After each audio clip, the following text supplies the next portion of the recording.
പ്രശ്നങ്ങളില്ലാത്ത ആരുമില്ല, പരിഹാരങ്ങളില്ലാത്ത പ്രശ്നങ്ങളില്ല.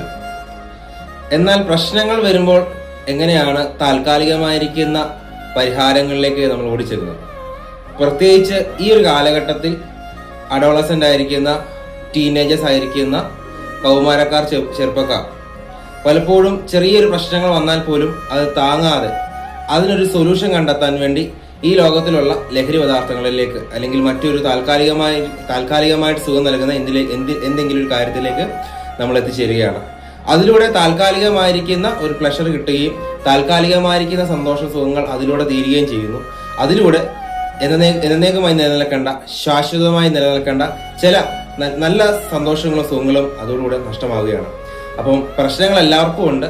എന്നാൽ പ്രശ്നങ്ങൾക്ക് വേണ്ടി കണ്ടെത്തുന്ന സൊല്യൂഷൻ അല്ലെങ്കിൽ കണ്ടെത്തേണ്ട റിസോഴ്സുകൾ കൃത്യമായിരിക്കുന്ന രീതിയിൽ നമ്മൾ തിരഞ്ഞെടുത്തില്ല എങ്കിൽ നമ്മുടെ ജീവിതവും അതിലൂടെ നമ്മുടെ ഇല്ലാതായി തീരും. അതുകൊണ്ട് ചൂസ് വൈസ്ലി. എല്ലാ പ്രശ്നങ്ങൾക്കും പരിഹാരങ്ങളുണ്ട്. നിങ്ങൾ ആരും ഒറ്റയ്ക്കല്ല. സമൂഹം നിങ്ങളുടെ കൂടെയുണ്ട്, നിങ്ങളുടെ ബന്ധുക്കൾ നിങ്ങളുടെ കൂടെയുണ്ട്, നിങ്ങളുടെ കൂട്ടുകാർ നിങ്ങളുടെ കൂടെയുണ്ട്, ദൈവം നിങ്ങളുടെ കൂടെയുണ്ട്.